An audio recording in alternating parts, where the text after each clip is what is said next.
Thank you. I don't need that. Just turn it off. Okay. Thank you. Thank you, everybody. I want to thank Global Sciences for inviting me here. Dean, I want to thank all of you for coming. I'm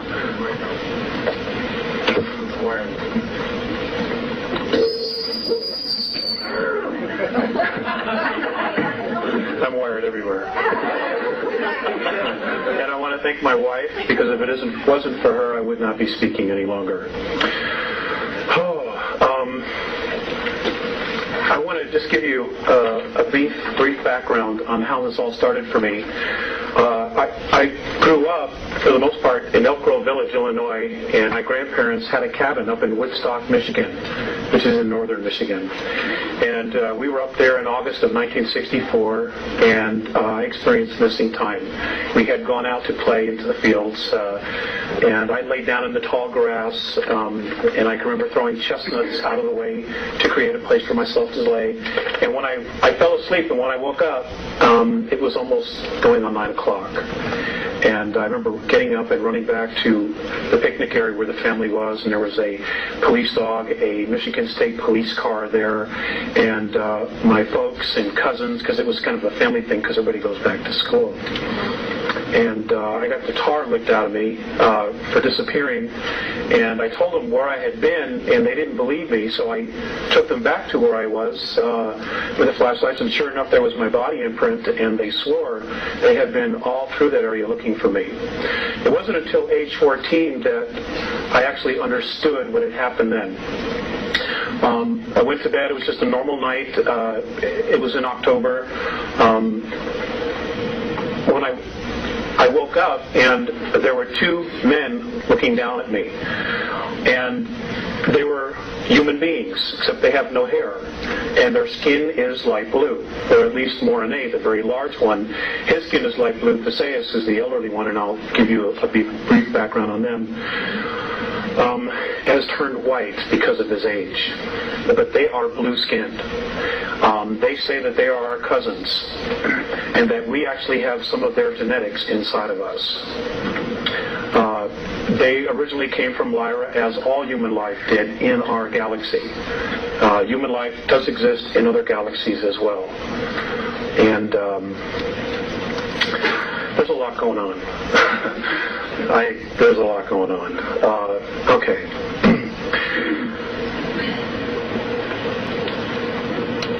I was taken out of bed many times. I was given information, I was given physicals, I was given brain scans, I was shown, they put a little cap on my head and they showed me who I was in past lives and my direct connection to them and my connection to the earth. And then there were no more contacts after age 14. There was one at 16, but it was a physical. I was not awakened. It wasn't until 1985 that the contacts started again on a regular basis. Sorry about that. Okay. Now, just to give you an idea of where I was in 1985, I had worked for a few years for the Internal Revenue Service. I had been a tax collector, and I was assigned to and I'm ashamed to say it, but I was a good tax collector. And for the lady and the people who were talking about the IRS, I'm just going to give you this while it's hot and it's fresh. I was assigned to a task force that was supposed to do undercover work for oil company fraud. And our training was to be in Washington, D.C., and while I was there, I used my security pass to get into the National Archives. And you're not allowed to really make copies of things when you're in the National Archives unless your security clearance was much higher than what mine was. And I'm going to tell you this as having been with the Internal Revenue Service. The Internal Revenue Service is a Puerto Rican trust. It is a 3-tier trust. I don't know what the 3rd tier is, which is the bottom line, but it's Internal Revenue Service, Puerto Rican Trust, Trust number 62, and I can't tell you what the 3rd one is because it wasn't there. I have that information. Great. People need to know.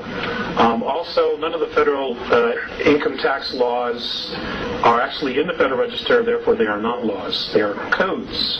You also need to be aware of that.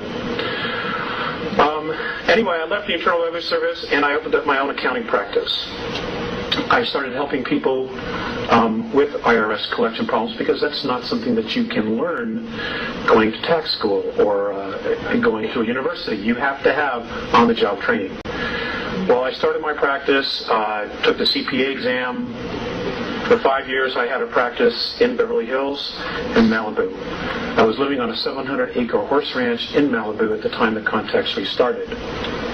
Now, within 2 months of the context restarting, I totally walked away from my tax practice. And I just realized that a lot of it was just BS.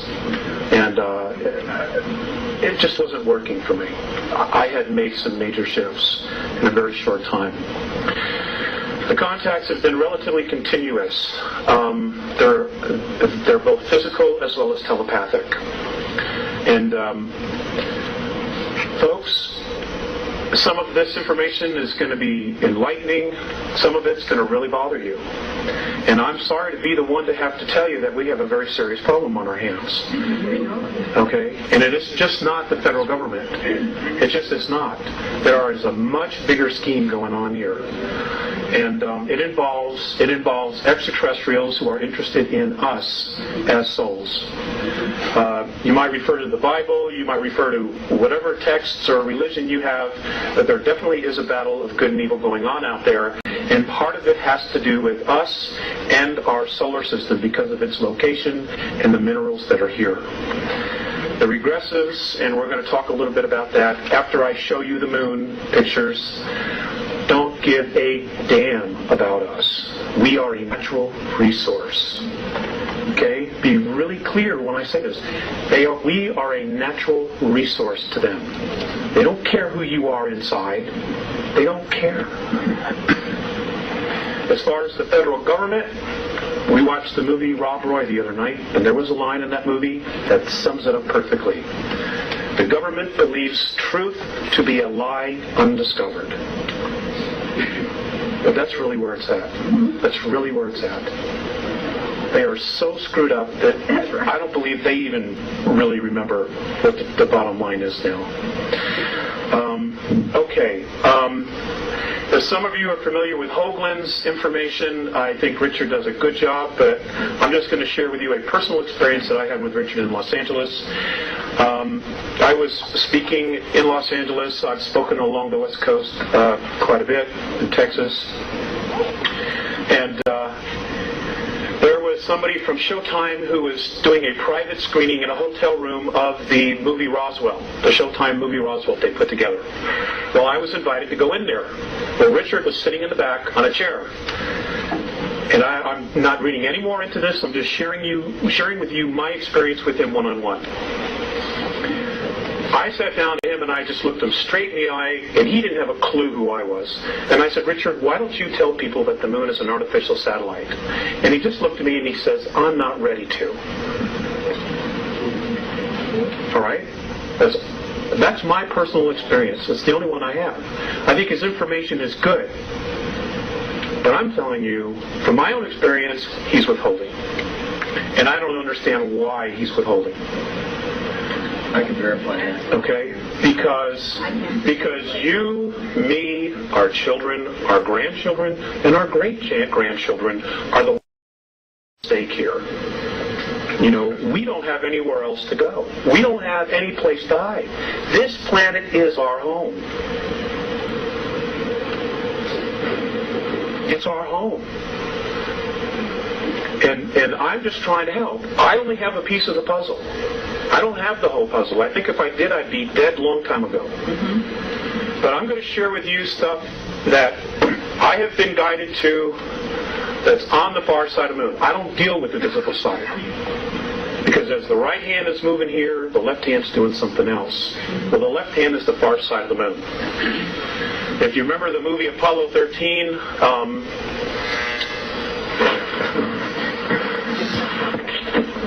if you remember the movie Apollo 13, what?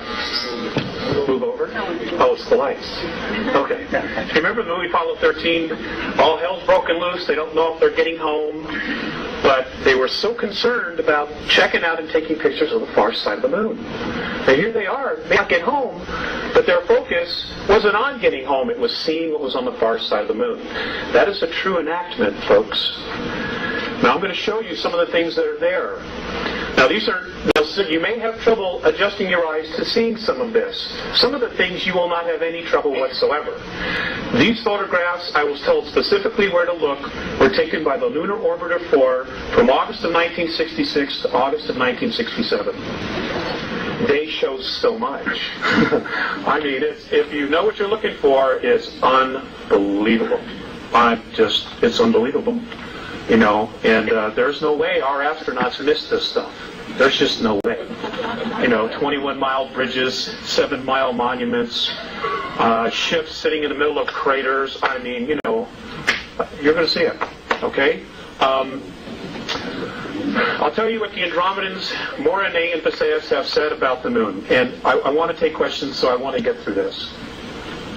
They have said that our moon is an artificial satellite. In fact, it is a spacecraft. Much of the debris on the surface was put there and was built purposely to make it look like what it isn't. Okay, it is hollow, it is metal underneath it, and it has the ability to leave our orbit under its own power. They say it came from Ursa Minor, from a solar system that would have the symbol or would have the name in our language of Chauta. It was one of 4 moons that rotated around the 17th planet. Now it was built, this sounds just like Star Wars, it was built around that 17th planet. It was then put into the tail of a comet and then dragged here. And when it got to this area, it removed itself, and the first place it parked itself in our solar system was the planet that we now know of as Maldek, which is the asteroid belt. It was one of 2 moons that belonged there. Maldek was the first inhabited planet in our solar system. It was very much like Earth. Mars and our planet were terraformed from Maldek, or Malona, or whatever name you want to call it. It was terraformed. In other words, all the plant life and everything that is on the surface and animal life was brought here. It was brought here. You know, science tells us that, you know, everything started with a single cell. The Andromedans laughed at that. You know, and Visayas said to me, well, if that's true, then how does that one cell know to become a brain cell and a kidney cell? I couldn't answer him. Because I don't know. He says it isn't possible. Our solar system has been engineered. Built and engineered. Okay? The whole solar system. We're going to get into some more of that, but I want to get going on the slides. Honey, you want to come up and help us with that? Let's see. Okay, according to the Andromedans, now, folks, I just want you to keep an open mind. You know, I'm not asking you to believe this. I'm sharing information with you. You know, if you choose not to believe it, hey, that's fine. I ask you to exercise your free will. And if this gets too much for you and you don't want to listen, I've already checked. None of these chairs have seatbelts. You can absolutely leave. I will not be offended. I don't like doing this anyway. I would much rather stay home and raise a family. Okay, but I made a promise, and, you know, we want to have a family, and, you know, I have pieces of the puzzle, and if I don't do anything about it, then I'm just as guilty as the NSA astronauts and the Russian astronauts that have been on the moon and been on Mars since 1958. Okay, lights, please. Turn it on. The light. There we go. Okay. Our galaxy. Let me raise it up. Now we need something, a videotape or something to put underneath it. I'm the handiest guy I know. That's it. Thank you very much. Okay, we can lower that. No, here. Wait a minute. I got it. Here. Okay. All right. Okay. Ladies and gentlemen, According to the Andromedans, space travel has existed in our galaxy for 4.4 billion years. Okay, we are literally the new kids on the block. All right? Now, what's interesting about our galaxy is...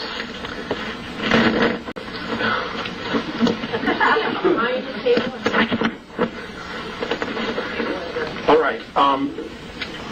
Space travel has existed for 4.4 billion years. The interesting thing about our galaxy is the fact that we have many different races living here. In particular, the human race, which we are a member of, and what we call the reptilian races, which we are not a part of, but who very much don't like us, like the human race. Apparently this battle that's been going on has been going on for approximately 3.8 billion years between reptilian races and human races. Many of the races that exist in our galaxy migrated originally from Lyra during a war. Apparently, sometime in our ancient past, a group of reptilians were exploring, looking for minerals, looking for food resources. They came across a star system that was full of human beings who were agricultural in their nature. Abundant food, they just had everything together. And the reptilian races, they're called the Seekar. In the Andromedan tongue, we know them, or we would know them as being known as the Draconans, because they're from Alpha Draconis. And apparently they as a race were brought to our galaxy fully formed. Nobody knows where they came from or who dumped them there. But they were put there because it gave them the highest probability of survival. Well, they are a remarkable race. They're incredible builders, but they have an attitude problem. And that is that they believe that they are the dominant species and they control everything else. And they are also master geneticists. They value genetics, not gold or silver. They have no interest in that. It's life forms. And they try to control life forms through manipulating their genetics. We have also been subject to that. I'm going to try to cover a lot here. Anyway, there was a war. They were attacked. Many of the human races fled to Antares, to the Pleiades, to Cygnus Alpha, to Andromeda, to Cassiopeia, to Sirius, to Procyon, all over. They just scattered to the winds, trying to survive. Next slide, please.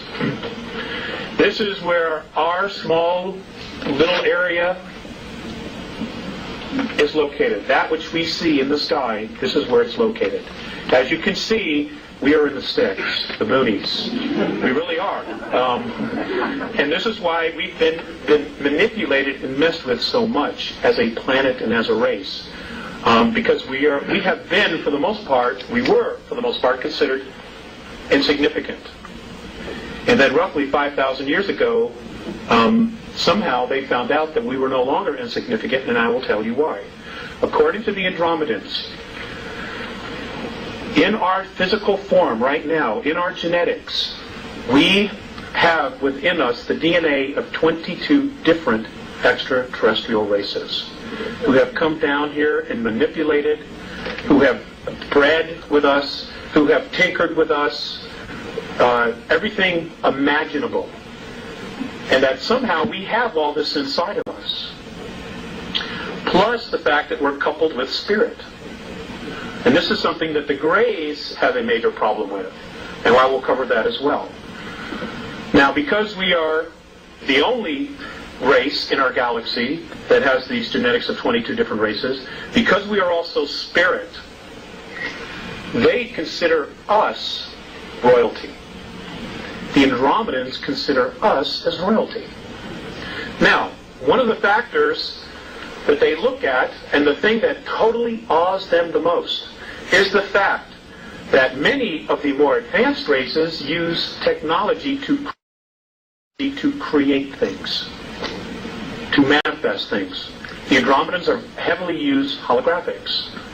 Whatever they need, they create holographically. It is physically there, but when they're done with it, they turn off the switch and it's gone. It doesn't just sit there. All right? Like if you go home and your couch, you go away for a year, that couch sits right there. They are amazed at how much energy we put into creating things. Things. Just things. Little tchotchkes that you put on the shelf. Books. You know, all those things take an intense amount of energy to create. They're amazed that we have this ability. The other thing that amazes them is they're also amazed at how easily we can allow our own kind to starve, to go homeless, and to kill each other. They do not understand that at all. Okay, and destroy our environment. One experience, I'll give you two experiences. One experience was with Visayas. I had just come up on board, and I was being led into a room, and Visayas had been watching a television transmission from Chicago. And policemen had just shot a black man that was running away. And then the policeman apparently ran over and tried to save his life. Okay? Visayas turns to me and he says, I don't understand your race. I don't understand why one would try to take his life and then the next minute try to save it. I didn't have an answer. In fact, many times I don't have an answer. Another time, I came on board. I was living in Lake Arrowhead at the time, and Mornay was looking at a group of meters on the ceiling of his ship, and it was all about the ozone and the air, oxygen content in our atmosphere. And he looked very distressed, and I said, "What's the matter?" And he said, "Don't they understand that all of this is here because they need it? They don't understand how we can just so carelessly destroy our environment." Now, folks, I want to share something with you. If there was not divine intervention, which apparently there has been, March 23rd of 1994, if there has not been divine intervention, and I will cover that, according to the Andromedans, we would only have 41 years left worth of oxygen in our environment. 3,500 years ago, the oxygen content, they say, was at 35, fluctuated between 35 and 38% between the North and South Poles. Today, at its highest level, it's less than 18%. Now, those of you who took biology, what happens to the human form when oxygen as a gas goes below 15%? We die. We suffocate. This is reality, folks. This is reality. This is not Peter Jennings. Okay? This, you know, I mean, we don't have anywhere else to go. You know, and for those, and this is just what I've been told, and for those of you who think there's going to be a rapture, you might be disappointed. And I'm not saying this to question your belief. I'm just telling you that there are much bigger forces going on here. Okay, next slide, please. Save the questions, sir, for later. Okay, please. Next slide, please. Okay, this is our solar system. There is life in all of these systems surrounding us. They have been coming here for years. For years they've been coming here. Okay, mythology, there's a shred of truth in all of it. The work that Zecharia Sitchin is doing, an absolutely fantastic book is called The Gods of Eden by William Bramley. I would suggest that those of you who have not read it, go get it in paperback version. It'll bring you right up to speed right away. It's wonderful. And he's not a UFO person, which is why I enjoyed it even more. All the truths just led him right to it. In fact, there's more truth that the aliens are out there than they aren't. They just don't want you to know because they don't want you to know who you are. Because the minute we wake up, the game's over. They cannot control us. And if you look at our past history, if you read Zecharia Sitchin's books, we as a race, when we stand together, rebel against the gods, the ETs. We rebel because they have been, pardon my French, shitting on us for thousands and thousands and thousands of years and holding us back. Next slide, please. Okay, here's Earth. If we could just get a focus, thanks, honey. This is what's left of Maldek. You know the series of planets. The moon is not the only artificial. There are 9 artificial moons in our solar system, and I will share with you later what those are.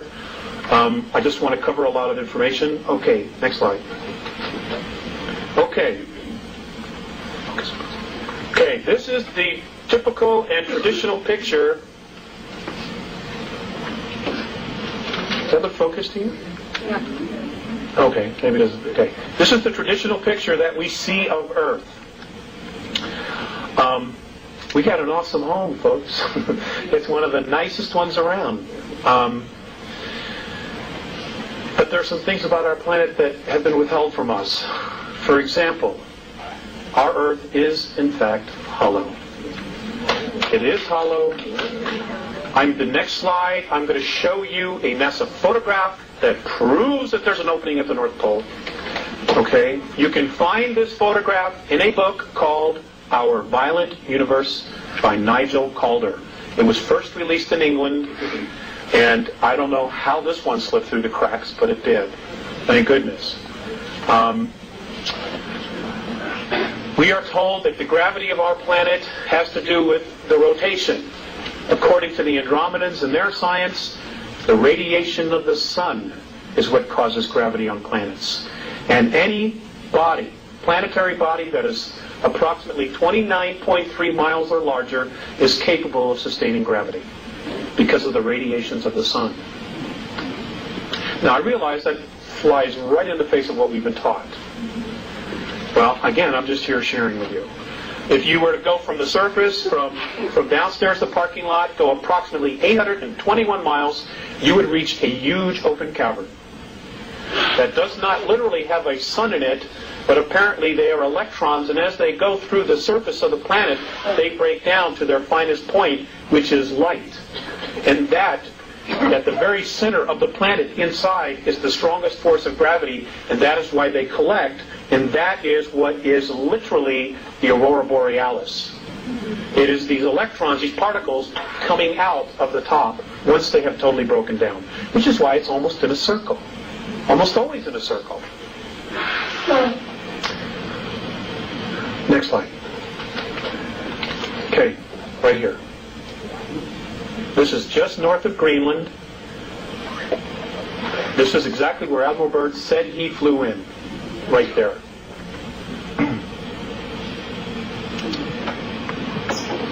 This was taken in 1979.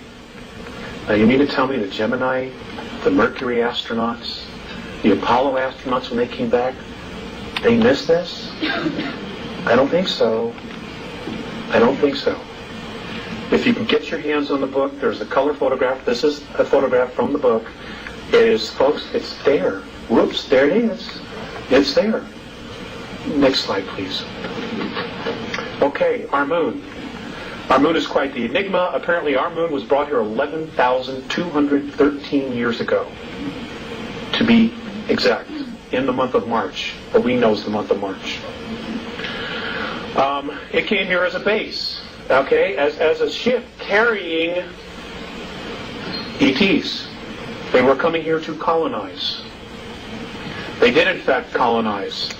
In fact, many of what's left of them are living underground in our planet from 100 miles to 200 miles beneath the surface.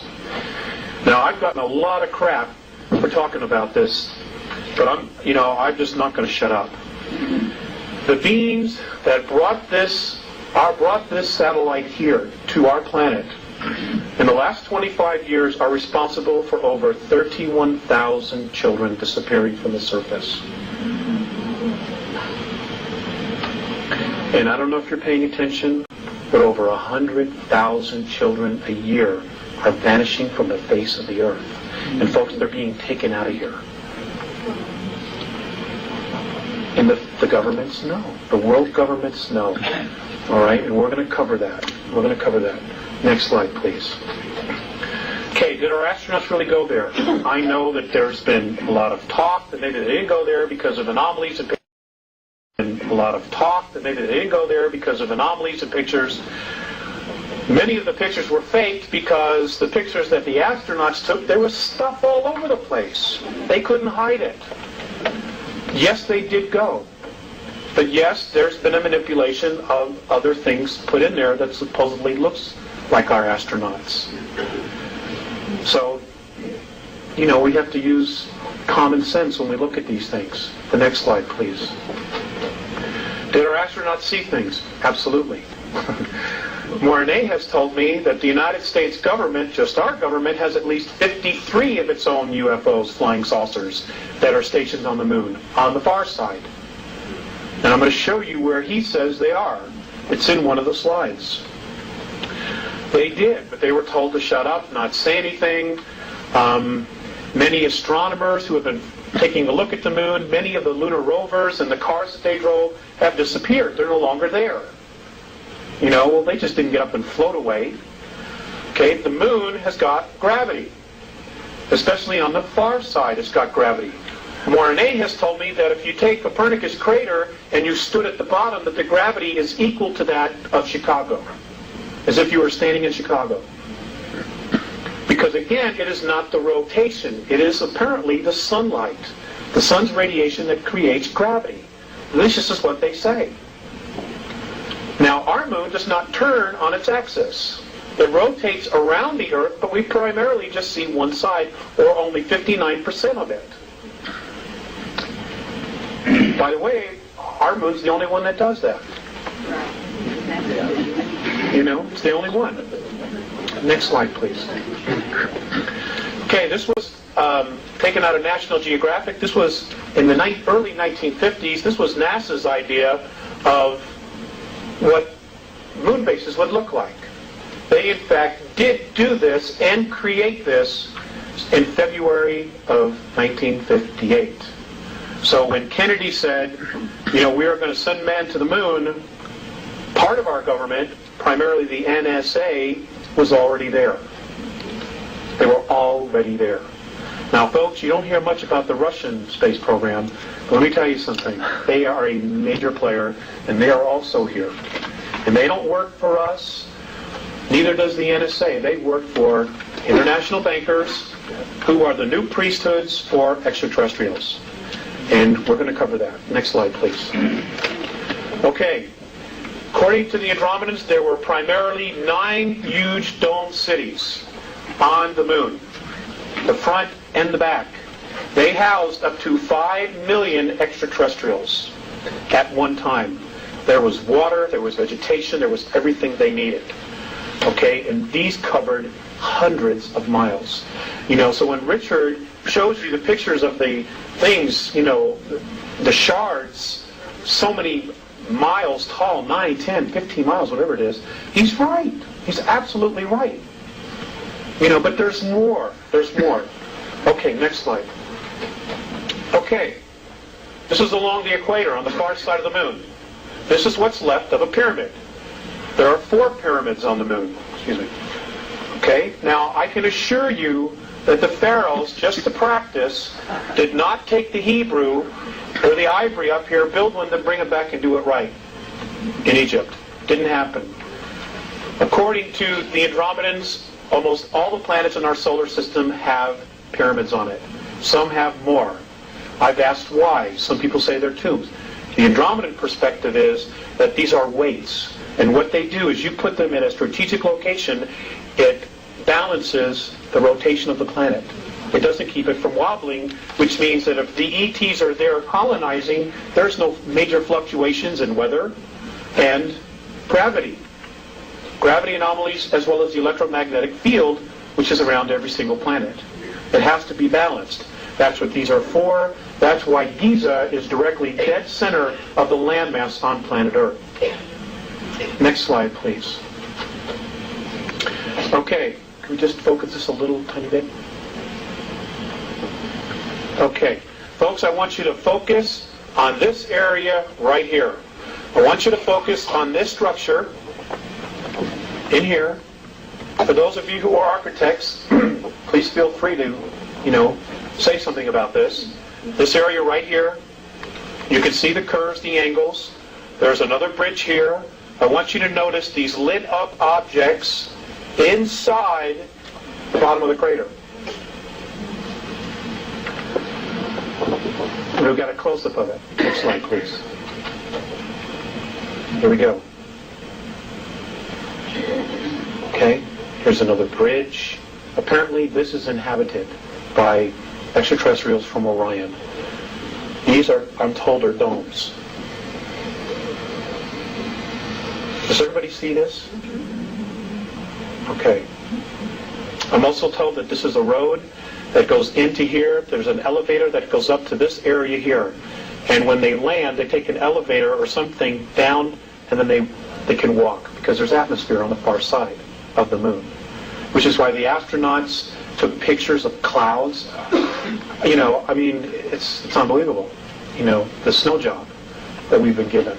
It's nothing what we've been told it is. Nothing. Right. Next slide, please.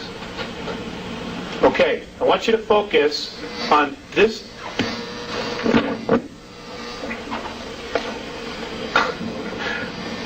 Let me just turn off one. I want you to focus on this area right here. Now, I realize this might be difficult, but I do have a close-up. This is a crater, and there is a structure that comes across it.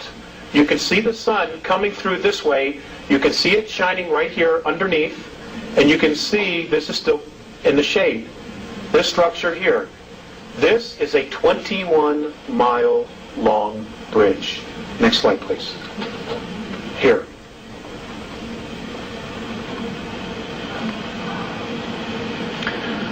I'm always updating. I'm always trying to get clearer pictures.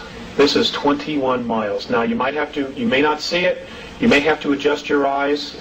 I know this isn't easy, but this is it right here. Okay? You can see the sun shining through here.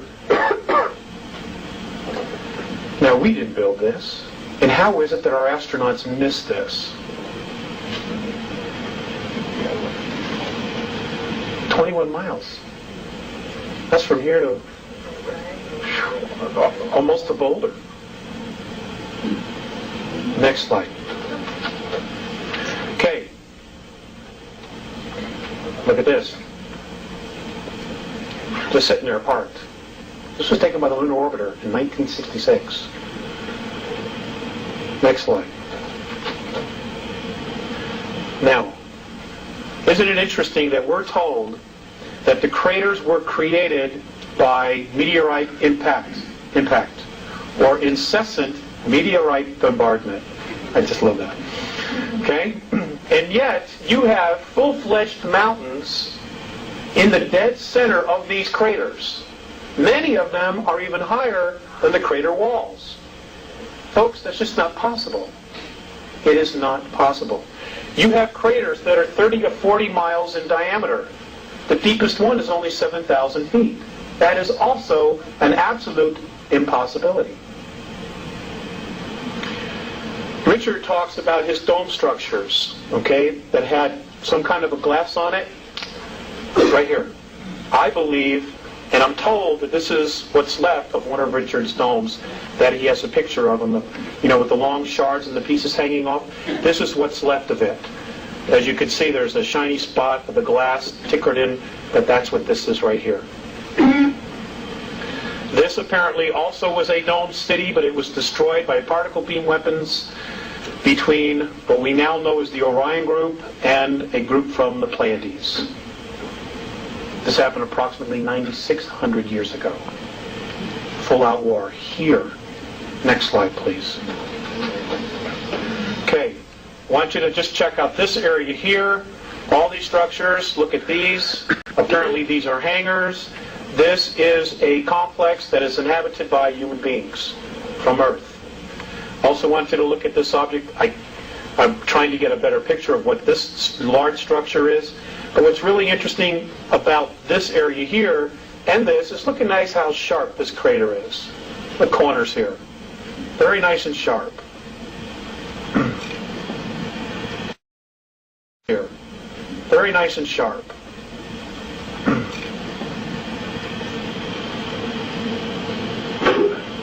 Next slide. I just wanted to show you this structure here. This is absolutely not supposed to be there, and apparently it is the ruins of a ship that was destroyed 9,600 years ago. Next slide.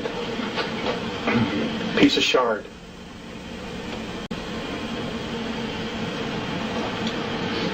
2 miles. 2 miles tall. Piece of what? Shard, piece of metal. Next slide, please. Okay. On this photograph, I want you to just take in the landscape. Okay? I want you to take in the landscape of what you see here. Now, I want you to look, focus in on this area right here. I want you to look at this area here, and I want you to compare it to the rest of the landscape. Just focus your eyes for a minute. Okay? I want you to focus on this area, and then the rest of the landscape.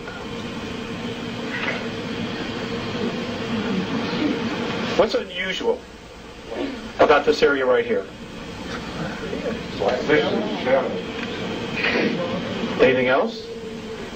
Maybe the way these things are all lined up together, nice and neat, and then these structures right back here. Next slide. Okay, here's another picture of it. Okay. Oh. Is that a monument there, that dark shadow? This here? No, that's an arrow. That's my arrow. Okay. This area here, I have been told by the Sayers and Mornay both, is a base that was built by the United States, the Russians, and the British with the help of bankers, using technology that was given to this elite, this ruling family, by the Greys in 1954. They've been up here a long time, and this is actually considered a resort. This is not Club Med.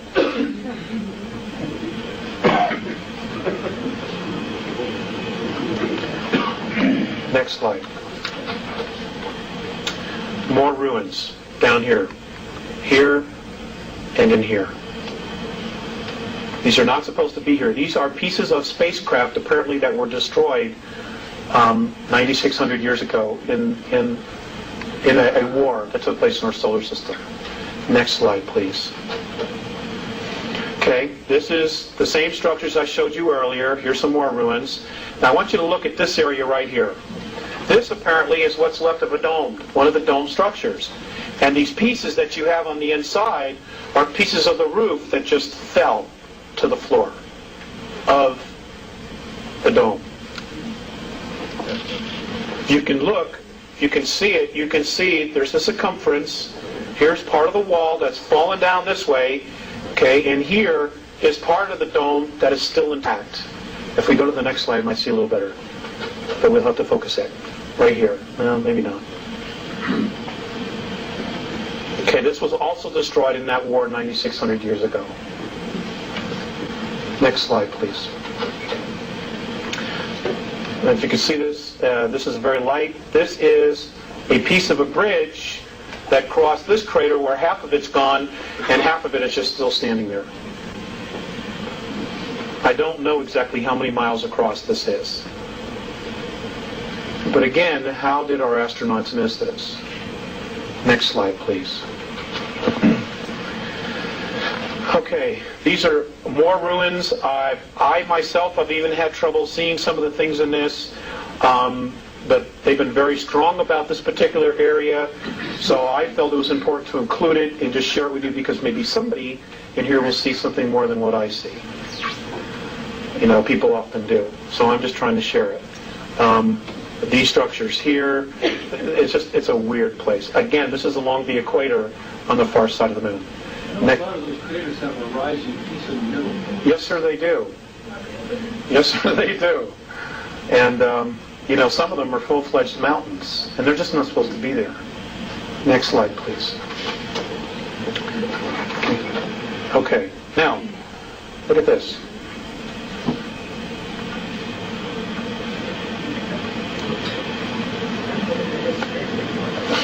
Okay.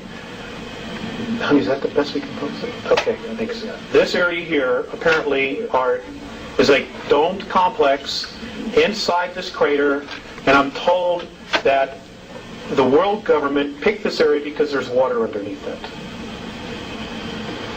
These are domes. These are a series of domes that are lit up from the inside. Is that square thing the pyramid? Which thing? This? This here?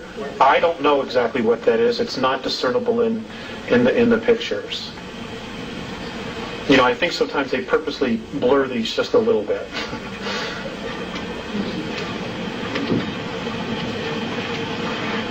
Next slide, please. Here's another area in another crater. This is all lit up from the inside.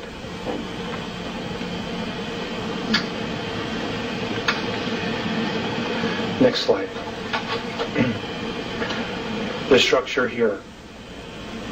This piece, this thing here, this length of object, whatever it is 13 miles. And it's just sticking up outside, out of the crater.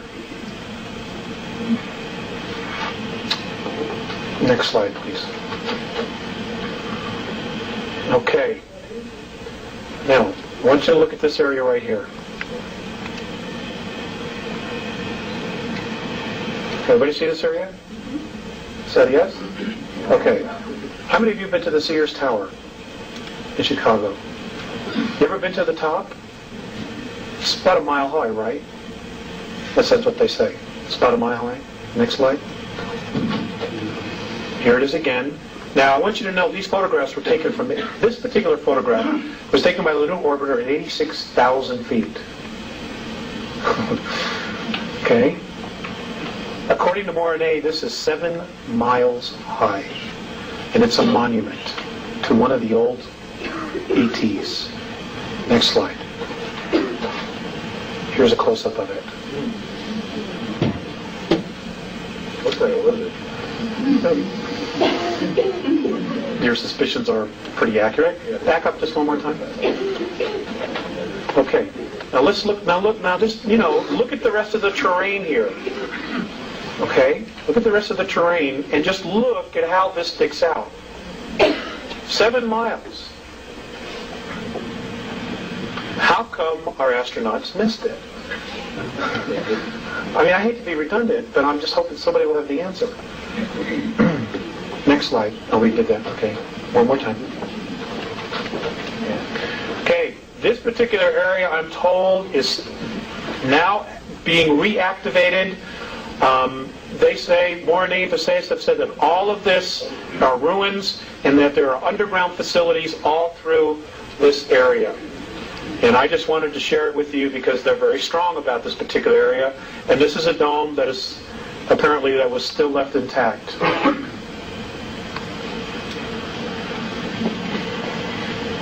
Next slide. Square craters. Now I've asked Morine specifically, and he said there's no such thing as a square meteor. So, just one of them weird things. Next slide, please. Okay, craft sitting here, hanging over a crater.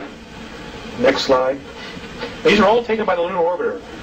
Weird crossed objects sitting in the middle of craters, dead center. Next slide. This was the photographer. Let's go one more slide. Okay, back up. Thank you. Okay.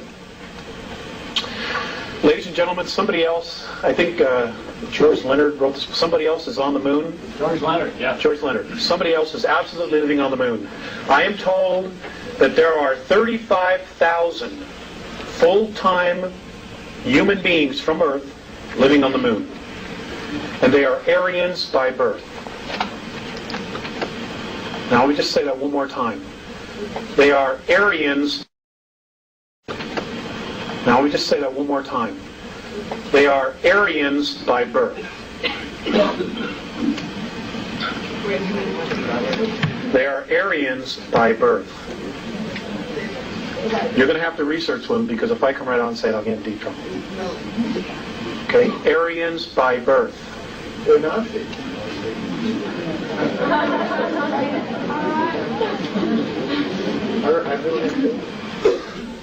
They're also there with extraterrestrials. Between the moon and our Earth, there are 18,000 grays here. There are only apparently 2,000 real grays left. All the rest are clones. They're robots. They're organic robots. And microprocessors are grown in their head. And they are controlled by some kind of a radio frequency. Now, the Greys and the Orions also have this technology to absolutely replicate and duplicate a human being. And for those of you who are familiar with the old Dr. Beater stuff, before he was killed in a parking lot in Dallas, I would suggest you go back and re-research that information. Except he was told the Russians were doing it, and they're not doing it. It's extraterrestrials who are doing it, who are trying to undermine the free will of those of us on the surface of the planet. Because this is our home. Okay, Mars. I'm still working on more information, but I'm going to show you a couple things and share things that I've been told about Mars. The first thing I want to share with you about Mars is that, again, everything we've been told about it is wrong. Mars' atmosphere is full of oxygen and ozone. In fact, the local San Diego paper on March 23rd of 1995 flat out said that in 1971 they had discovered it was full of ozone. Well, folks, you go to the library and you pull out any book that you can find on Mars, written by any scientist on this planet, and they don't say virtually anything about ozone. But it's there. We're told that that its actual gravity is about 1%. Well, if the atmosphere is so feeble, then how is it that it can have 300-mile-an-hour wind storms? If the atmosphere is so feeble, how is it that it can hold water at both poles? Next slide. Let's go next slide. I'm sorry. At both poles. And there's water at both poles. This is water, H2O. We're told that the Martian atmosphere never gets above 129 degrees below zero. And yet, this past February or March, you had a picture from the Hubble telescope of Mars and the North Polar Cap melting. Now, I'm not a scientist, but tell me, how does water melt at 129 degrees below zero? I'm open.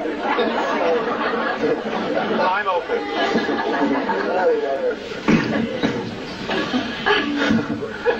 Okay, apparently Mars has been inhabited off and on as a base, as a small colony, as a staging point for extraterrestrials who are exploring and leaving our galaxy to go to another for 3.8 billion years.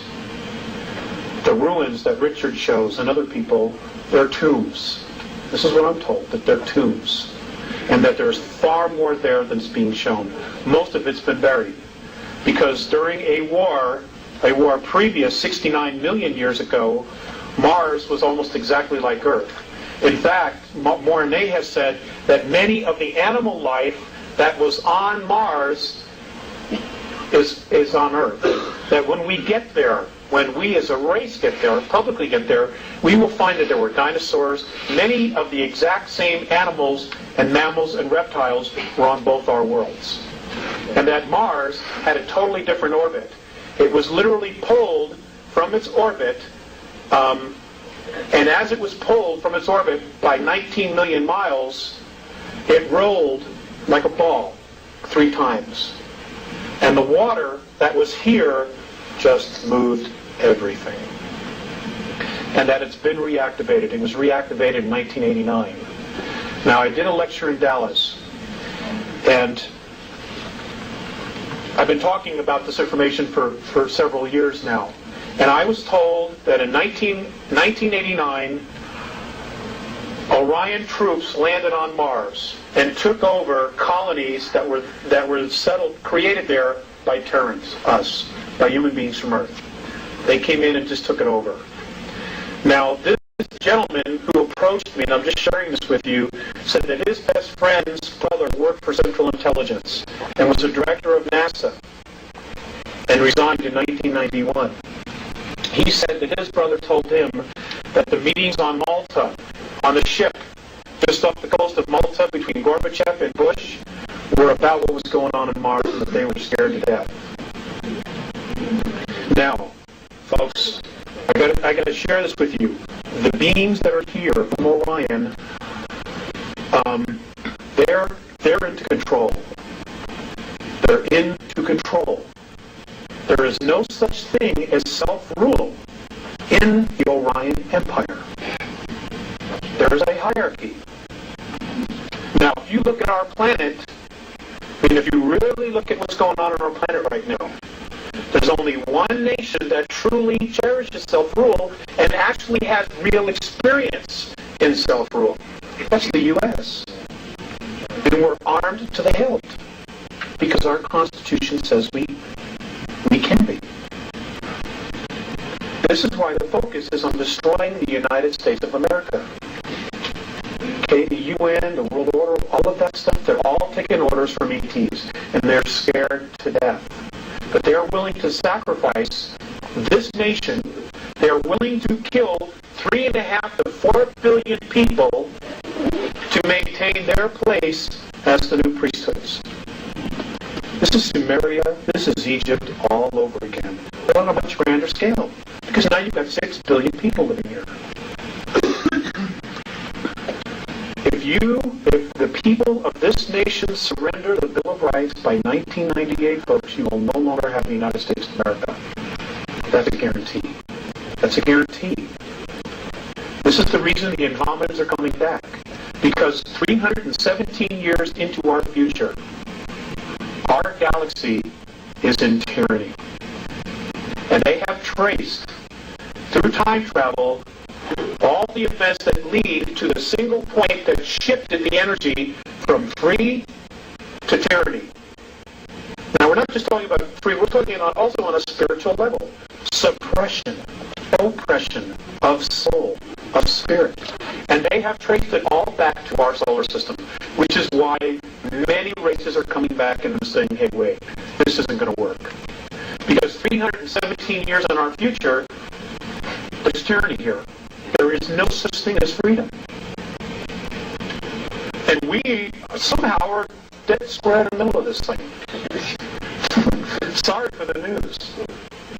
But we are. This is the only reason they're bothering.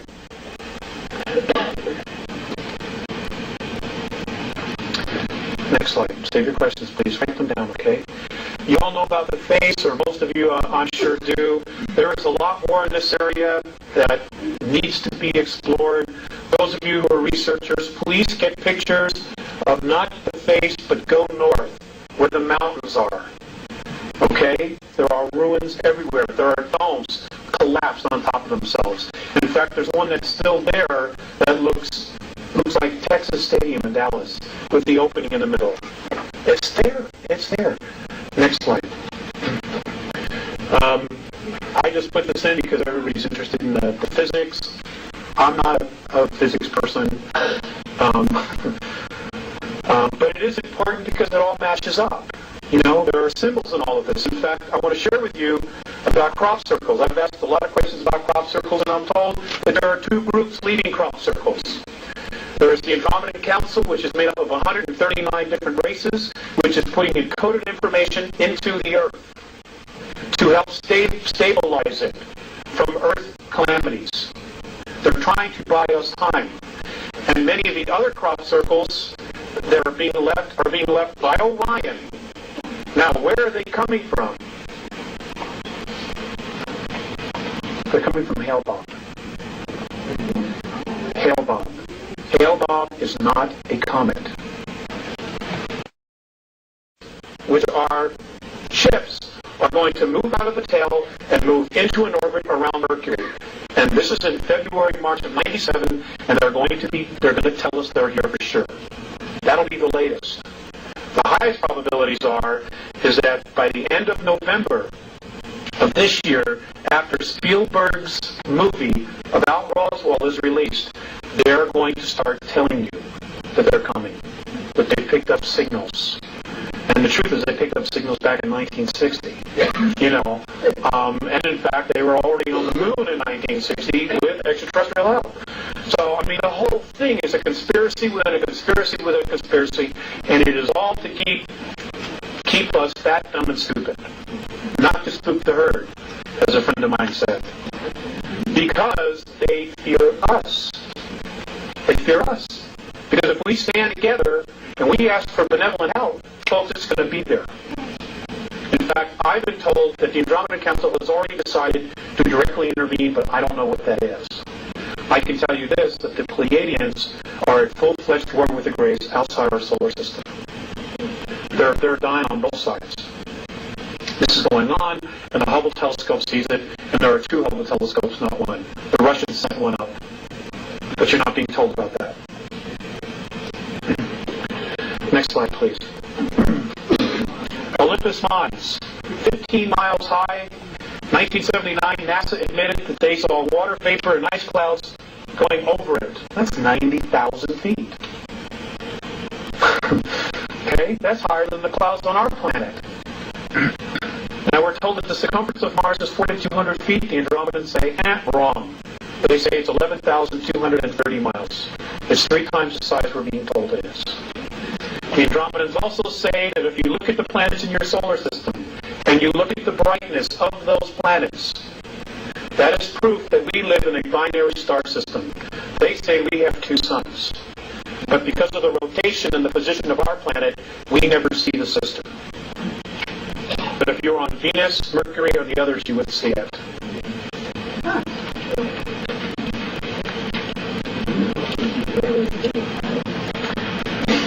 They rotate around each other. I realize it flies in the face of everything. I'm just here sharing with you, and I'm just asking you to keep an open mind. Next slide, please. Okay. Cydonia is in the northern hemisphere. Now I'm told that at one time most of that area was covered with water. And that along the equator of Mars is where most of the colonial cities were, colonies, outposts. It said most of the bigger cities on Mars before it was destroyed was in the southern hemisphere. Now I want you to, can we focus just the shape? I want you to focus on this area right in here. Now this area is known as our Great Plantation. This is in the southern hemisphere. There's a little happy face. Yeah. I thought that was pretty amazing. Yeah. Okay, but if we go to the next slide. This apparently is another tomb that was in fact destroyed. And these are 3 more pyramids that are lined up just like Giza. This area right here. And that these are also ruins. This is what they say. And folks, they've never lied to me. Right here. They want us desperately to wake up. Now they have their own selfish reasons. Okay, because of the fact of the problems that apparently come up in the future. But there's also another reason. Many of the human races in our galaxy, because of so much interbreeding between the one race, the genetics apparently are starting to break down. There's only one race in our galaxy that can give these particular human races a genetic boost. And that's us. But they can't use our genetics. They can't even approach us because of the vibration we all move at, which is fear and anger. They say when we're not taking advantage of others, we're taking advantage of ourselves.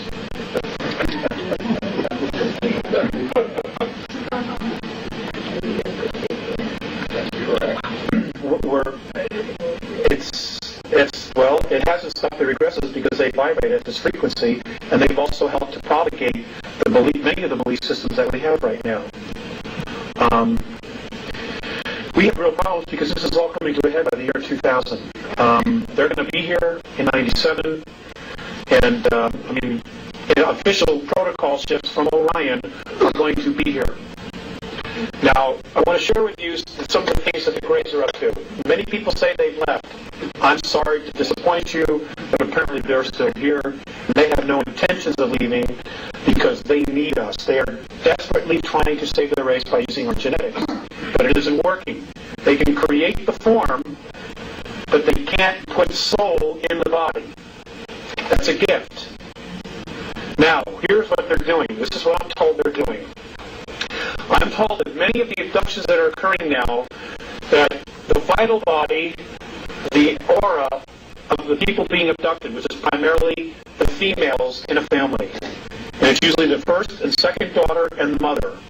What they're doing is they're peeling off the vital body, the closest part to the energy field, and they are storing it and they are feeding it to the hybrids that have that mother's genetics in it. And apparently they're doing this to keep them alive. And they're also apparently trying to create soul. They think by stealing your aura, the vital body, in your energy field, and giving it to another, that it will create soul. You need to be aware of this. Okay, this is why a lot of folks who are weird things are happening, they're getting real sick and run down, is because your vital life force is being stripped from you. And folks, there is a violation of free will, big time going on here. You know, there are a lot of lines in metaphysics, and one of them says that you create your own reality. Well, that's true, but there is a violation of free will, and we are being violated big time. And our race has been for the last 5,400 years. Big time. I'm dealing with the race we know ourselves now as Homo sapiens sapien. I don't know, is there another slide? Phobos. Phobos is an artificial moon. This is where the majority of the 2,000 real graves that are left are hiding out. It's on Phobos.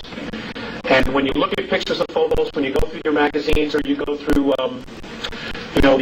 the astronomy magazines, I'm told that you should, I've been asked to share with you the idea that you should look very carefully about the inside of craters.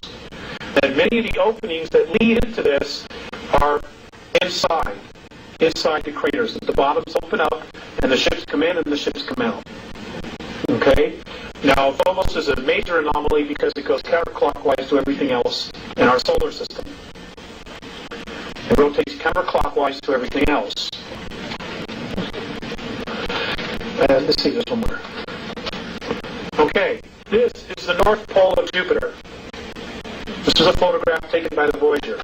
The Galileo. Does anybody care to tell me what that might be?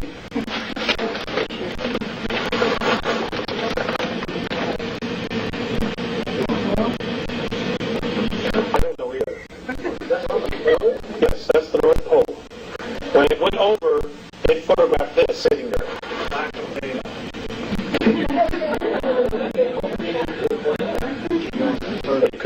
It could be. I'm just sharing it with you because I want you to think about it. I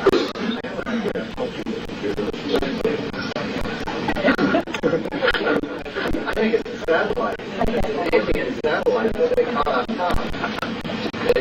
That satellite's analyzing the surface. That's a very good answer. I know it is.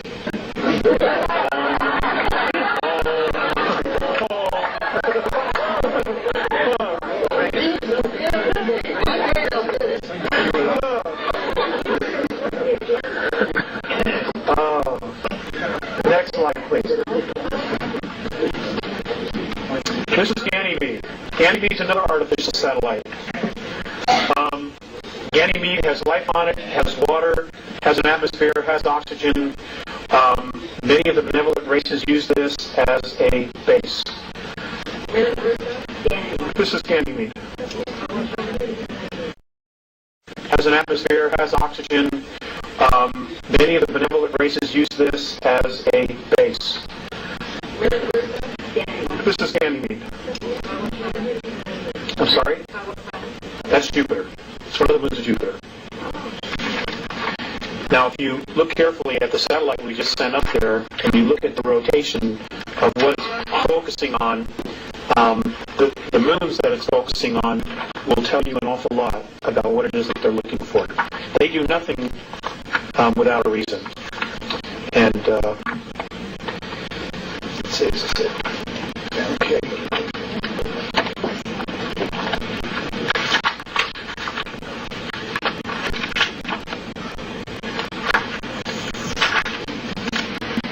Okay, next slide, please. think that's the last one. That's the last one. Okay, we can have the lights. Great. Thank you, Dean. Okay, I can come out from behind here.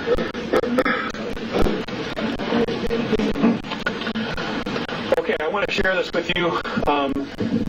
This last thing, I was told that March 23rd, 1994, that 19 suns pole shifted in our galaxy. That many are pole shifting all the time. At exactly the same moment that the suns in our galaxy pole shifted, a color and sound frequency started emanating from all the black holes in the known universe. Now, apparently what this sound and color frequency is doing, it is literally creating a holographic density above all others. And on a numerical level, it would be, on our level, it would be considered the 12th. The Andromedans say that there are 11 creational densities in our universe. This is now adding a 12th. And that what it's doing is that it is literally lifting all the dimensions up. 11 is going to 12, 10 to 11, etc. Now they say that all indications are that by December 3rd, in our linear time of the year 2013, third density as we know it will cease to exist. It is now presently imploding on itself as it is being raised to a higher vibration. And that those of us who stick around and go for the ride will be moving through fourth into fifth density. Just like that. And that we will start to see very clear indications of this around the year 2007. Now, apparently the Andromedan Council, which is a group of 139 planetary systems, and I can't tell you exactly how many races because I don't know, has made a decision and has told all of the extraterrestrial influences in our solar system, both benevolent and non-benevolent, and those who are in the middle, to be out of this solar system no later than August 12, 2003. I don't know how they're going to back it up, but apparently they've decided they're going to.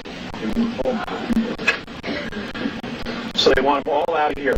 Now, if this happens, and they do leave, you're going to see incredible things. If they do not, I have been told to tell you this, that there's a very high probability that we will wake up one morning or go outside one night and the moon will not be there. It will be towed towards Jupiter. And they will deal with the energies that are there out there. Because if they have to go to battle and the moon gets destroyed, it will destroy most of the Earth because, pieces of it will come here. Plus, it has an energy source inside of itself. Okay, it's a spacecraft. So this is another possibility, and I talked about the tides. I mentioned the tides, and Warren said, "Hey, that's no big deal. We can just get you another one." Apparently, it's no big deal. Planetary science is no big deal when you're at that level of technology. Yes, ma'am. I noticed that the moon has moved closer to Earth. What do you say about that? About 2 years ago? Apparently, it's moving closer all the time. The Andromedans say that it's moving 9 inches closer to us, and we're not being told about anything about it. They also have said that Mars is also moving closer to us as well. That it's moving closer? I don't know what it is. Unless it's to disrupt the gravity pull will create earthquakes. What's 9 inches have to do with 240,000 miles? I don't know, sir. I don't know. I'm not a scientist. I don't know. Where you get to where people in the back cannot hear these questions. I'm sorry. I'll repeat the questions when they're said. Thank you, Dean. Yes, ma'am. If most of those satellites are artificially made, what is the name of the surface so well? The question is if the satellites or the moons are artificially created, why do they make the surfaces so rough? Obviously to hide what they are. Other than that, I don't know. Man in the back. Yes, we really have a struggle going on between basically good and evil. Are the benevolent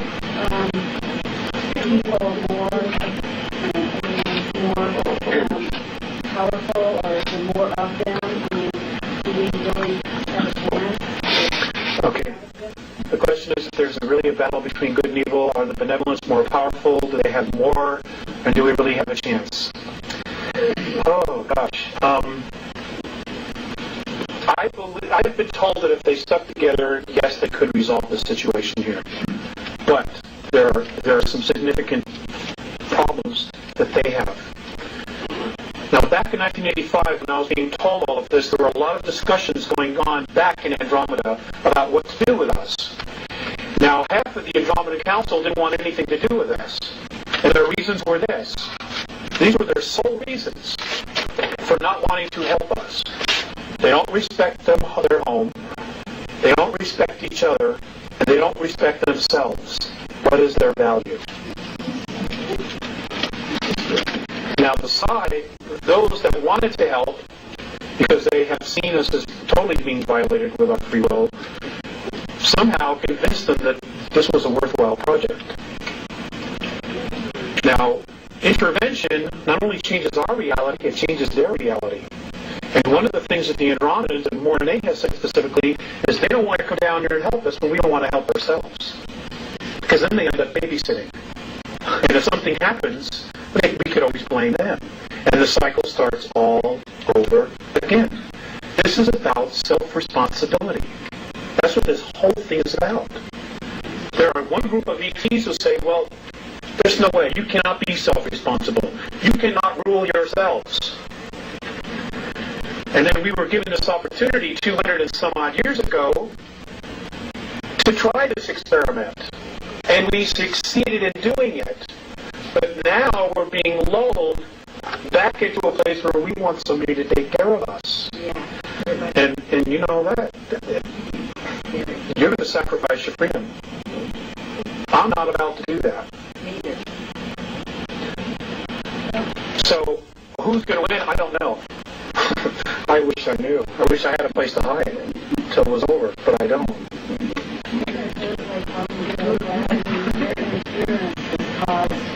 A lot of this to service. I mean, they kind of, changed our direction as to what we might have been able to accomplish. You're right. The question was, she added that we've been manipulated and they've helped to change us into a different direction. You're absolutely right. However, when I brought that question up to Mornay, he looked at me and he said, are you aware that your government is drugging its young people? And I said, well, yes. He says, are you aware of a couple other things that he mentioned which are really sensitive? And I said, well, yes. He says, well, what has your race done about it? I mean, 1986, 1987, West 57th Street, twice in 6 months, showed Air Force personnel unloading bales of marijuana and cocaine off of planes at Hempstead Air Force Base and loading it up with weapons and taking off for Costa Rica. Twice they showed this on national TV. What happened? West 57th Street was taken off the air, and nobody did anything. Again, it comes back to self-responsibility. They are watching us. They are watching us and saying, should we come in and help this race when they don't want to clean up their own act, when they don't want to take care of their own? Do you realize, and big time, and those who don't want to make a shift, they're going to be checking out. Because the frequency, everything is changing, folks. And I'm not trying to instill fear in you. I'm trying to share with you what they told me. And they have not been wrong. Things are going to radically change. And it's going to start just like this. It has. You watch November of this year, it's going to get really weird in this country. Really weird. They're going to try to divide us. And because if you divide, you can conquer. And whatever you do, please don't turn on each other. The enemy is underground.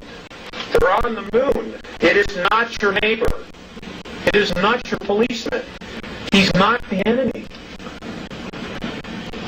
If you want to do something really constructive and you don't know what to do, just do this one thing.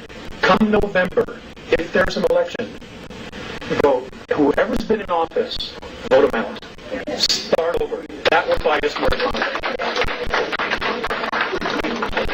What happened in 1994 that stopped the integrating of Nothing. Apparently there's been this divine intervention in third entities 25th. Therefore, they say this is going to happen by December of 2013, so the 41 years won't go by. So we've been rescued on some level already. But I don't know how many of us are going to make it. Now, the world government has been told that we're overpopulated, by the aliens. The truth is, they can't control all of us. They can't control us here. So they decide they want to just eliminate half the world's population. Now, folks, I want to share this with you. According to the Andromedans, our planet could comfortably handle a population of 11 billion if we didn't squander our natural resources and we went to free energy. Right. Yes. Now, the free energy has been suppressed forever. Right. If we went to that, we could turn this whole thing around. All right? What's happened is the political systems have broken down, but they don't want to take responsibility for it because in order to fix it, they have to make us more free. And they're not about to do that. They are not about to relinquish control of you, your money, your assets, because you're a natural resource. So it's easier if you create a catastrophe, like a pole shift or something else, biological weapons, and just wipe out half the population. And they're still in charge. And I can assure you that those people that you call your world leaders, those who are part of this game, will be sitting on the moon watching all this happen. And when it's done, they'll come back with answers, just like a politician, Yes, sir, in the back with the structure. You mentioned something about economics, materialism, what have you. How does any of that correlate with your comments about your getting our souls in a place that we think of in terms of metaphysics or religion? How does that fit in? Where does the answers come from?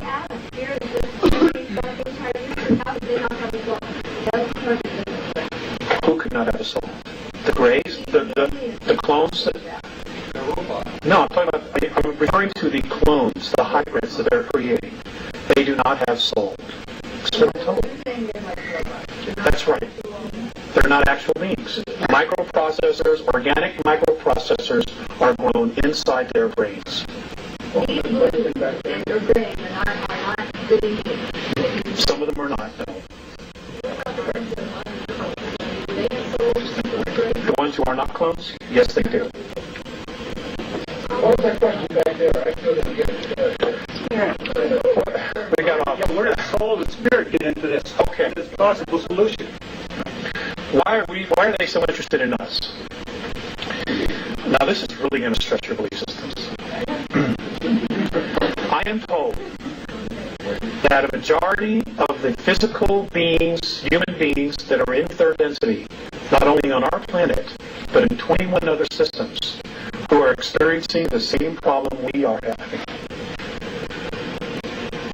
are beings that apparently at some time in our past were at 11th density. Now, the Andromedans have said that our universe, what we know as our universe, is in linear time, and this is the only way that I can explain it is as we count time, is that our universe is a 21 trillion year holograph. It's a holograph. It's a picture within a picture within a picture, or a dream within a dream within a dream, however you want to look at it. And that apparently many of the souls of third density were at 11th density.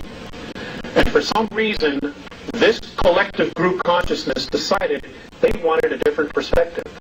And they literally fell into the concept of time, into physicality, and literally carved out of nothing what we know as third density. Now, third density to many of these other races is like putting your hand in Jell-O and trying to move it back and forth. There's so much resistance, it's so dense. And yet here we are, literally creating all this. That's how powerful we are. That's how powerful our minds are.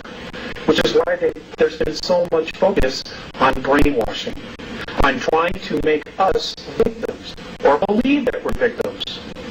Because the minute we wake up and we take a step back, detached, and see our situation for what it really is, they've lost control.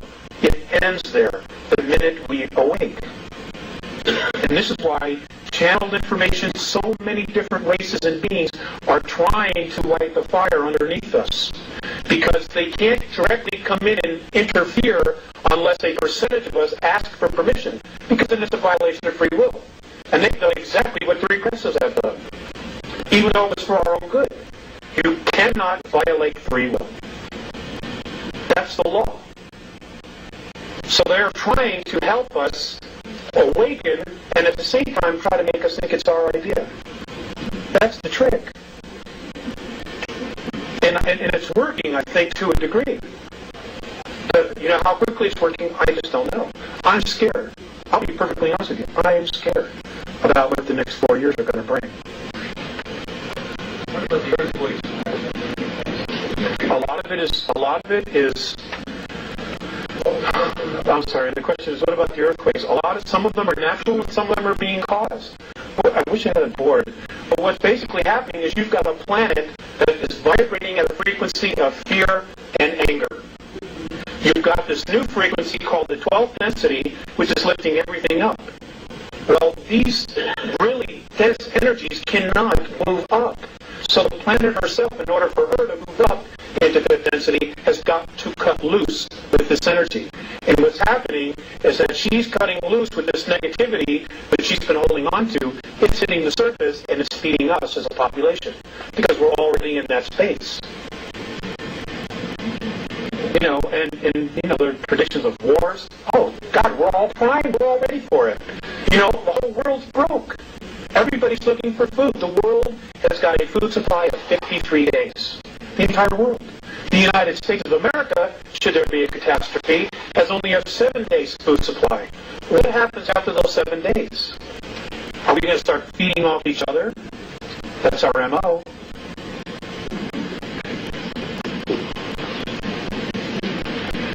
Yes, sir.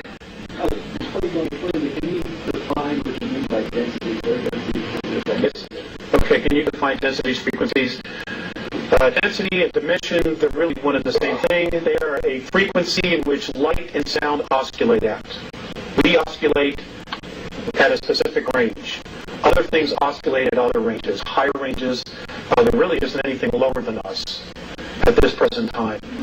You know, we've hit bottom, there's only one place to go, and that's up. As the old saying is. So it's a frequency. It's light. It's sound. If this is a holograph, if what they're saying is right, this is a 21 trillion-year-old holograph, then all of this is just light and sound. Now, there are places in space where there is nothing, no matter. According to the Andromedans, those are areas that have not been magnetized by thought. Now, with the first aspect of physicality, the first sign of creation, they say is the electron. The moment that particle is magnetized by thought, it comes alive. And it starts to create and manifest whatever is energizing it or magnetizing it. I know it's out there. I still have trouble with understanding a lot of it. Yes, ma'am. Is this time frequency that you see them for 2013? Does that have anything to do with what's... I still have trouble with understanding a lot of it. Yes, ma'am. Is this time frequency that you see them for 2013? Does that have anything to do with what some people are talking about, some of the assault and others about the three-way photon band or photon belt? The question was, does the time of 2013 have anything to do with what astrologers or astronomers are saying about the photon belt? Ma'am, they have never mentioned anything about the photon belt. In fact, the Andromedans have absolutely no belief system whatsoever in astrology. And I don't mean to offend anybody. This is their perspective. They say it's all a belief system. How does it all agree with King James Version? I don't know. I don't know. I'll tell you. The gentleman said, "How does all of why does this?" He said, "Why does this all agree with the King James Version?" How does this all agree with the King James Version? Well, I will just tell you, this is a very touchy subject. I will just tell you this, that Mornay has told me that it is not It is more important to know why you believe something than the fact that you believe it. And in their opinion, the fact that we all believe, or a majority of the people believe in the book of Revelations, that we are literally going to self-fulfill it.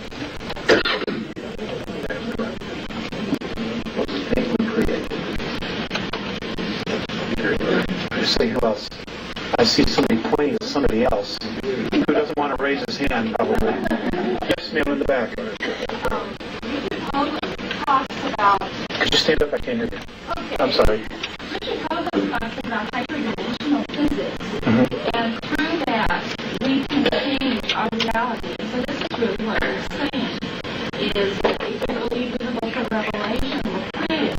So wouldn't it be an idea that if we change our thought about the year 2013 as something other than a outline there, and that's sort of what he is saying, is hyperdimensional physics can allow that person to change their reality through their thoughts, and basically physics, and that would be eliminating fear, because without infinite fear, we cannot change our thoughts.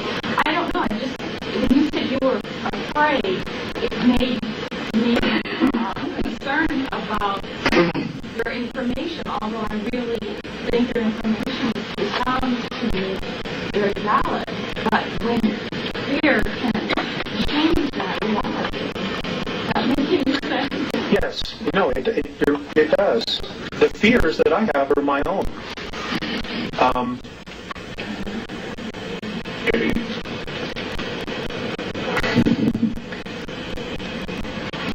How do I put this? I have a lot of years invested as a child and as a young adult in Christianity. I have been made aware of the fact that there's no net underneath me. No net at all. And the fear that I have is my own belief in myself to be totally self-responsible. I can admit that. So that's the fear. Because if there's no net underneath me, it lies squarely on my shoulders to figure out my reality. And when I see all this stuff going on, what is it that I want to create? What do I want to create? My wife and I want to have a baby. I'm 39 years old. I've been in many other relationships, and I've raised other children that weren't my own. Now I want to raise my own. And, there's a lot of things going on that influence that decision. So, I share the information, but I'm also sharing myself. So, you have to take that whatever way you want. Yes, ma'am.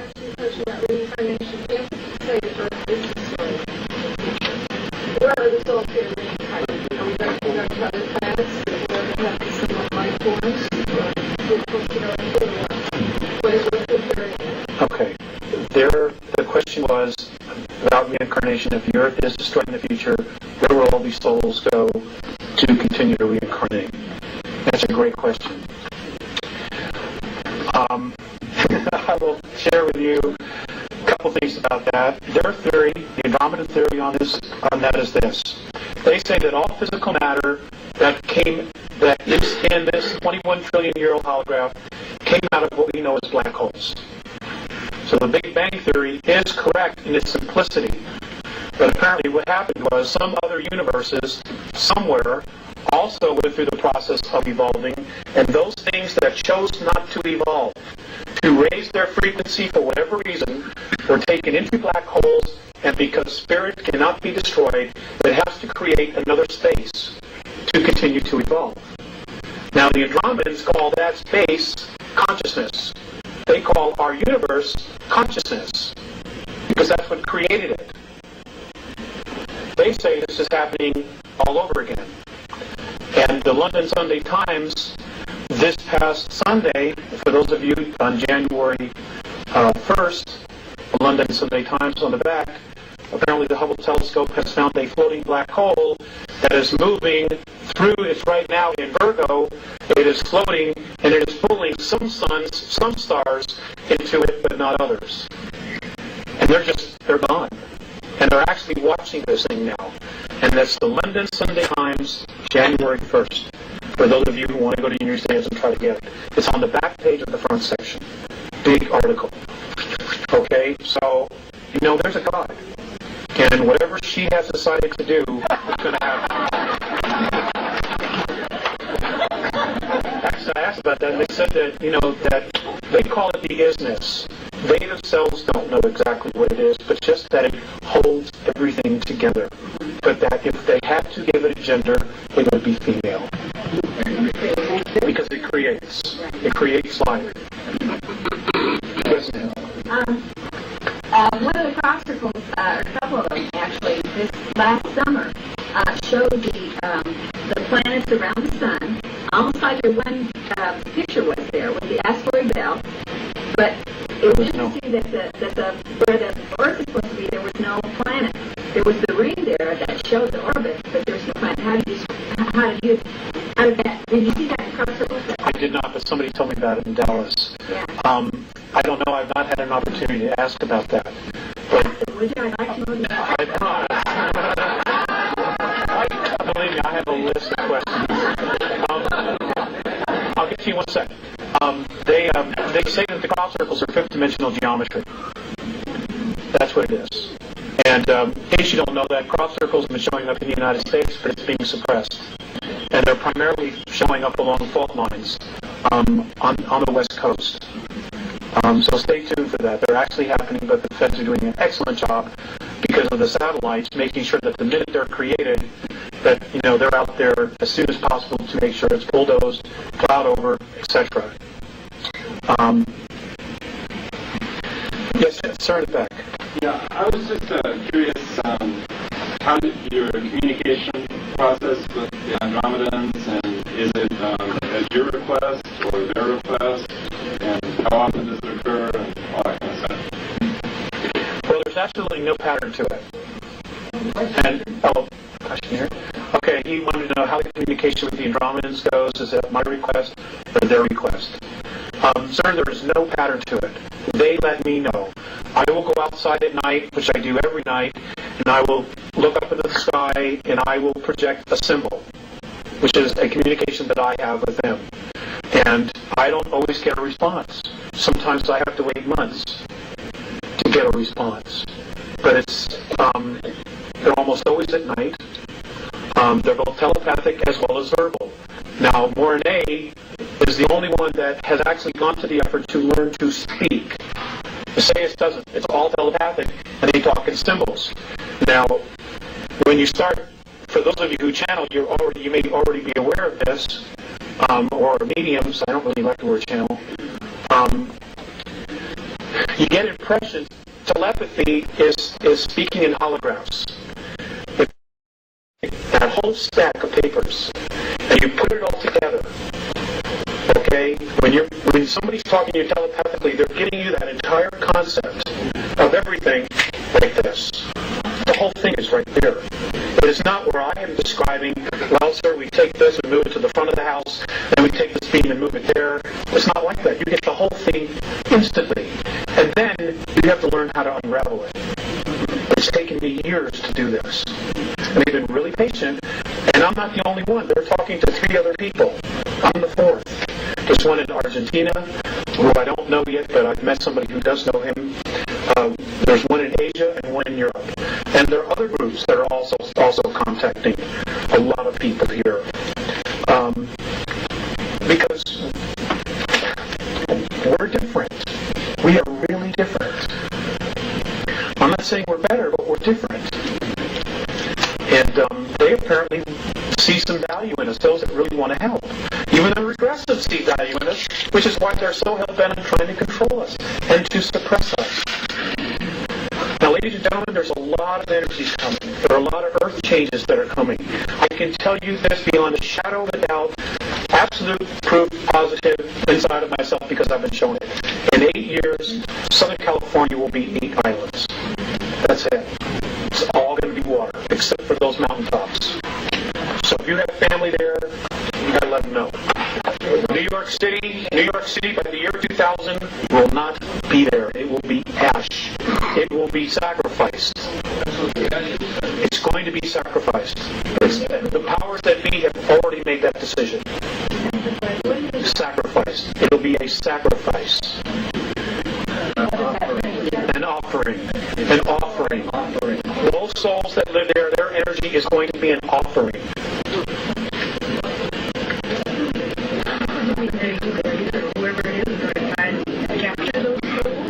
Yes, ma'am.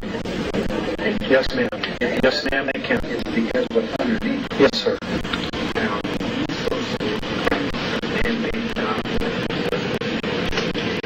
Natural phenomenon. That's correct.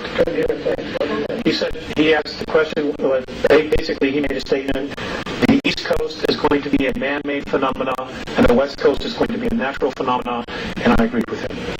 How does that agree with Casey's revelation? I don't know, sir. I don't know. He said it would be destroyed. I don't know that he said it would be bombed.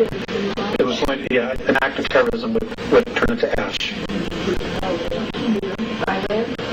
by the year 2000. Sir, I don't know. It could start any time. Truly, it could start any time. I'm amazed more hasn't happened. There are some really, really evil thinking souls here on this planet. I mean, it's unconscionable. It's unconscionable. If those of you know anything about the UN Biodiversity Treaty, if you look at some of the wording that's in it, it doesn't sound like a human being wrote that at all. No. You know, it's just too weird. There's just so much weird stuff.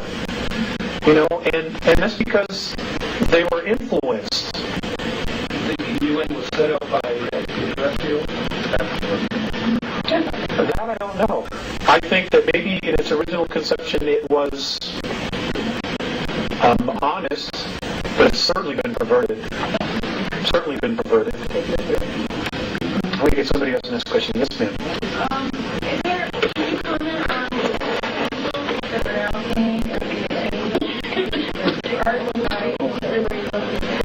and also Okay. The question was, can I comment on angels and can I comment on walk-ins? As far as angels, the Andromedans consider anybody who has spirit to be an angel. You know, you make your choices. You walk on one side or you walk on the other, or you find the middle path. Most of us are on one side or the other, and we're desperately looking for the middle path. That's just spirit. They're just folks on the other side, beings on the other side who are trying to help and influence us to make decisions for ourselves. If any of these angels supposedly tell you that they have all the information and that they need to follow, you need to follow them, like i.e. Ramtha, you need to be you got to use more common sense and really trust your gut instinct. Because this is all about our evolution. You know, if it's true that we've been on 11th density, then we have knowledge, we have experiences that none of these other races have. And we already know how to do this. And we already know. And we just have to somehow find out those keys. Every single one of you in this room has a piece of this puzzle. Every single one of you.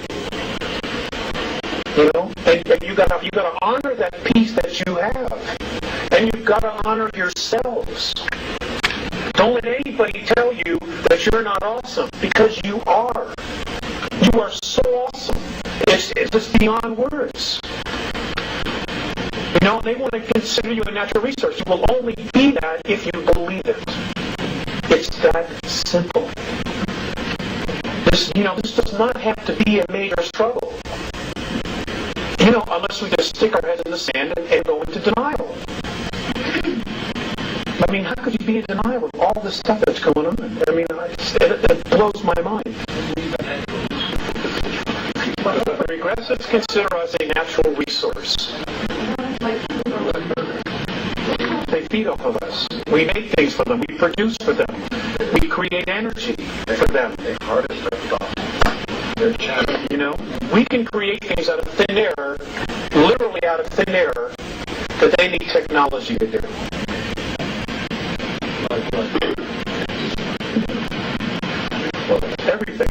Everything in your life was made, was created, manufactured. Okay? Even the idea was created. Okay? Everything we've ever needed, this planet provided for us. But how do you think it got that way? How do you think this planet knew exactly what to manifest, and we would end up here and be able to use exactly what we needed? I don't know if I'm wording that right.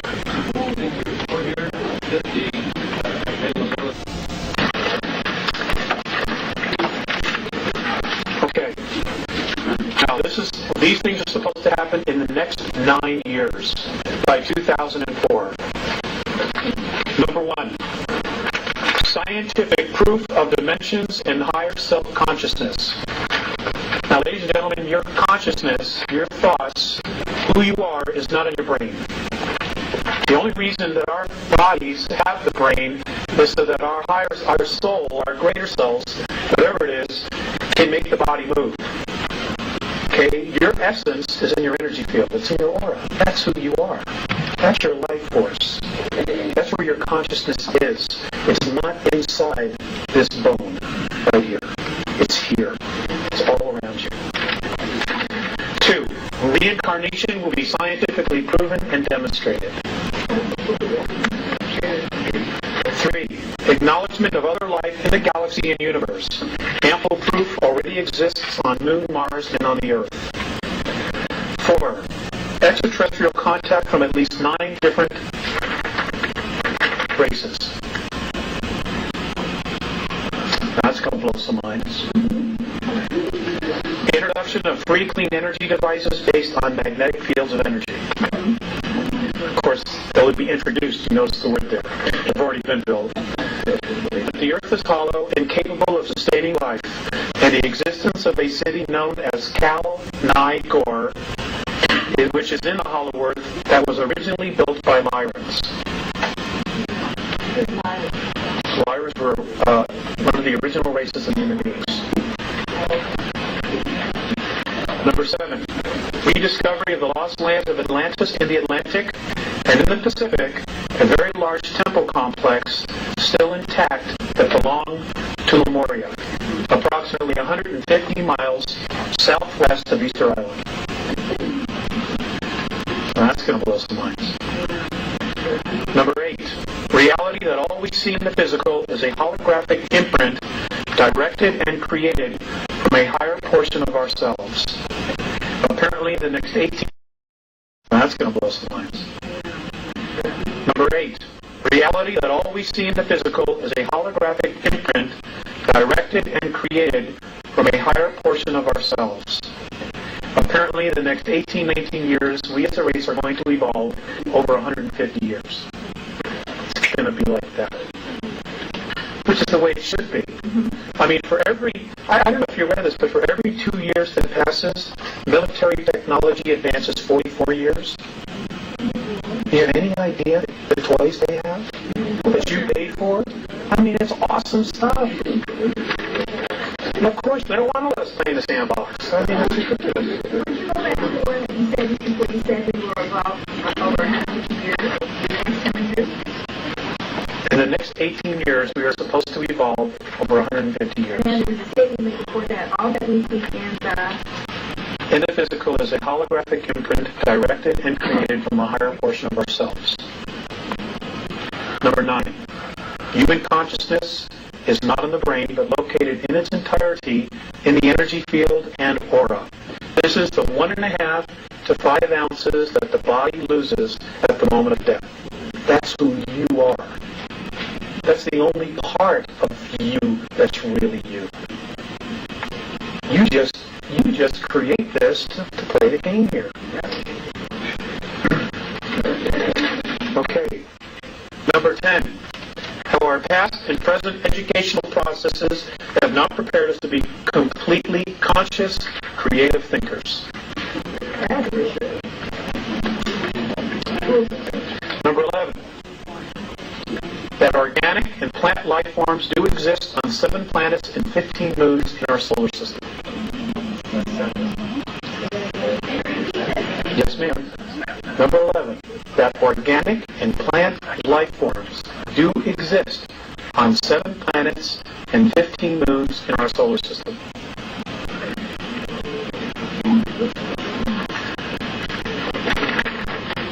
Now, just because we don't have the technology to pick it up doesn't mean it isn't there. Okay? Number 12. Rediscovery that each of us is a part of the whole of the universe, and we are a significant part of that idea that we call God. And that God is the idea called love.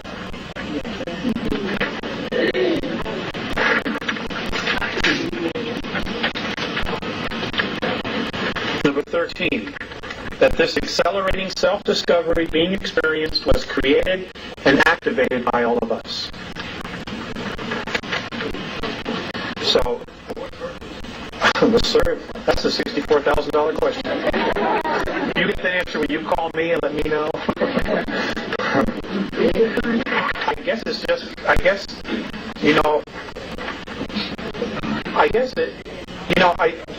when I look at history, and I look at where we are today, there's a history of history repeating itself. And, it's like a hamster that climbs on the wheel. No matter how fast he goes, as long as he stays on that wheel, he's not going anywhere. So maybe we just needed to make a change. Maybe we're all sick and tired of this. Maybe we need like a vacation.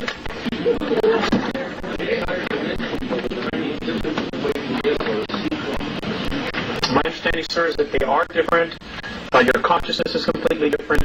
And this is important. There is a physicality on all dimensions. Okay? Because there's a physicality. It's different from us. For example, fifth density, we live in a color spectrum of 72 colors or light frequencies. Fifth density is 214. That's a major shift. That's a major shift.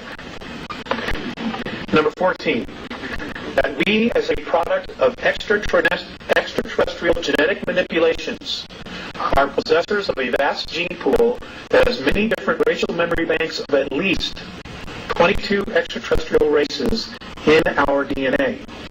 Many different racial memory banks. That means that when things get a little bit higher, our kids, you're going to start knowing things that you don't have any idea how you know. But you do know it. You will know languages that haven't been spoken on this planet for thousands and thousands of years. You will just know because it's inside of us. We're a library. Barbara Marciniak, her piece, they talk about this as well. And I think some of the other groups do. Because of our genetic heritage, we are considered royalty. We need to acknowledge it, acknowledge ourselves, and seize our genetic heritage. Now, I'm going to end on this. I was having two things. I was having a particularly bad month. Personal relationships and just everything else.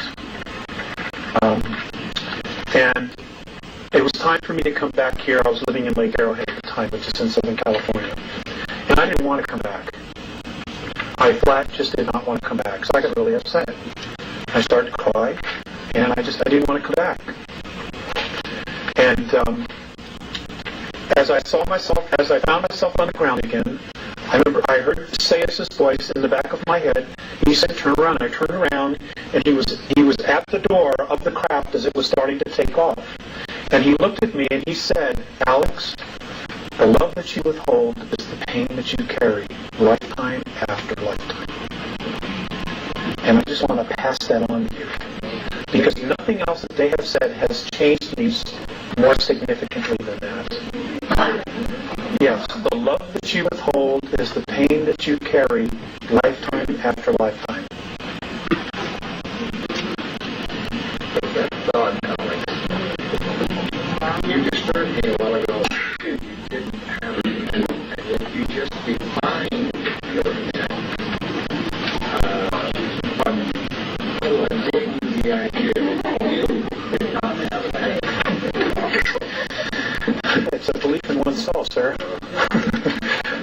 that's what it is. It's a belief in oneself.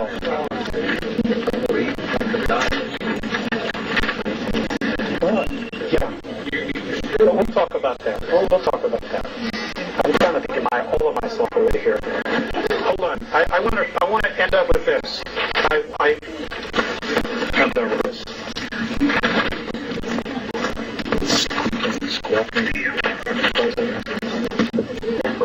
I